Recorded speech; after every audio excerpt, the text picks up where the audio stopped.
Je poursuis la discussion avec Michel Coulombe, chroniqueur de cinéma. Bonsoir Michel. Bonsoir. Alors, vous avez été un des cofondateurs de ces prix Jutra. Aujourd'hui, après tout ce qui s'est passé, est-ce que Québec Cinéma avait le choix ou est-ce qu'il fallait absolument changer le nom de cette cérémonie? L'air était devenu irrespirable. Les preuves sont là. Déjà, il y avait ce livre qui était sur la place publique et qui forçait le débat. Mais le témoignage qu'on a pu lire dans la presse aujourd'hui est terrifiant. C'est une chose effrayante. Donc ça a tout changé, en fait. Et ça a tout fait basculer. Par ailleurs, l'intervention de la ministre David, qui rapidement a dit « il faut vraiment renverser la vapeur et je ne veux pas que des prix se nomment Jutra », a accéléré, à mon avis, le processus. On a vu, ce sera aujourd'hui la journée où le nom de Claude Jutra est disparu de l'espace public. Mais à plein d'endroits, une salle à la Cinémathèque, les prix Jutra, un prix à Toronto, des noms de rue, tout ça en une journée. On ne peut pas dire qu'on a traîné. En même temps, c'est comme si on assistait à l'agonie d'un mourant depuis quelques jours. Eh bien, on a mis fin à ses souffrances. C'est comme ça. Mais comment expliquer que plusieurs aient dit c'était connu, on le savait et que rien n'ait été fait? Est-ce que le fait que ce soit un artiste a fait qu'on l'a, d'une certaine façon, protégé? Depuis quelques jours, moi, je réfléchis aux excès de l'admiration.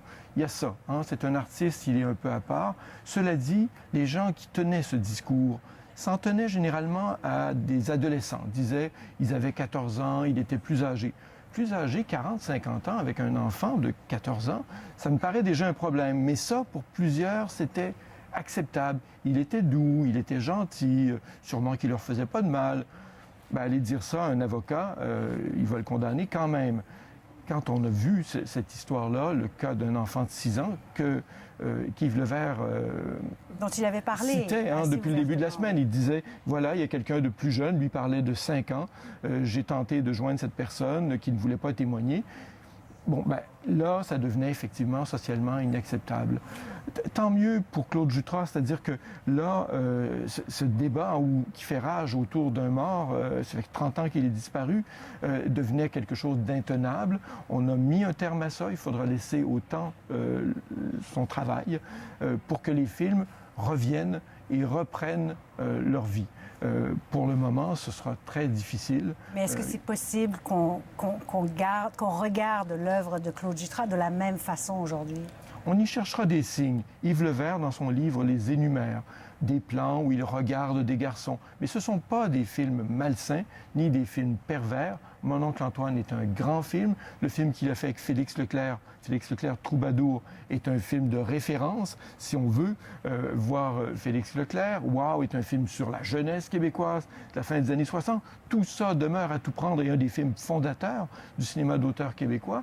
Ça va demeurer dans les universités, on va l'enseigner, et puis on ajoutera. Et vous savez qu'en 2016, au mois de février, il s'est passé une chose terrible. Un livre est paru, un témoignage a tout changé. Ça fera partie de l'histoire de Claude Jutra à partir de maintenant. On n'y peut plus rien. Mais les œuvres vont rester. Est-ce qu'il n'y a pas un danger, alors, vous l'évoquiez tout à l'heure, d'ériger en icône un homme comme Claude Jutra? Il faut en tirer des leçons. Mais tirer des leçons aussi de l'acceptabilité présumée de cas comme un homme de 50 ans avec quelqu'un de 14 ans au fin de sa vie artistique qui pourrait permettre tout. Ça devrait être non. On devrait être dans une société de zéro tolérance. Or, on a constaté que l'amitié, l'admiration, aussi la proximité des gens du milieu permettaient d'accepter ces choses-là trop longtemps. Il y a des gens, sûrement, quand on a créé les Jutra, il y a donc plusieurs années, qui le savaient et qui n'ont pas levé la main. Et sérieusement, ce sont ces personnes-là qui ont fait beaucoup de tort à sa réputation. On aurait pu éviter ce qui m'apparaît une forme de carnage, cette destruction d'un homme sur la place publique, si on n'avait pas avancé, si on n'était pas avancé, s'était pas avancé sur ce terrain-là. Je trouve ça extrêmement regrettable. Comme tout le monde, je suis en deuil. Parce que c'est un vrai deuil, là. Oui, c'est douloureux quand même pour le monde du cinéma. Il y a une vraie admiration. C'était un grand cinéphile. C'est quelqu'un qui était là dès le début, qui aidait les autres, qui travaillait avec les gens du cinéma direct. C'était un excellent monteur. Son nom est associé à plusieurs œuvres qu'on aime beaucoup. Il a été là du début des années 50, très présent avec Norman McLaren notamment, puisqu'il a fait Il était une chaise avec lui. C'est un film formidable. Jusqu'aux années 80, c'est une période importante de notre cinéma et il était au four et au moulin. Il a fait ici à Radio-Canada des émissions de télévision. Il était l'animateur d'émissions sur le cinéma, Images en boîte et compagnie. Donc, vous voyez, c'est quelqu'un auquel on s'est référé pendant des années. On l'a cité à de nombreuses reprises et on lui a rendu hommage à de nombreuses occasions.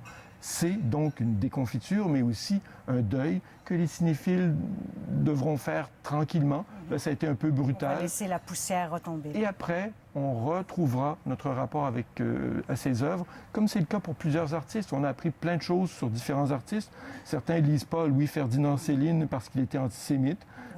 Et d'autres lui trouvent une grande admiration. Woody Allen a été blanchi des accusations qui pesaient sur lui. Mais Roman Polanski, effectivement, s'est trouvé dans cette situation-là. Il pourrait toujours être extradé aux États-Unis.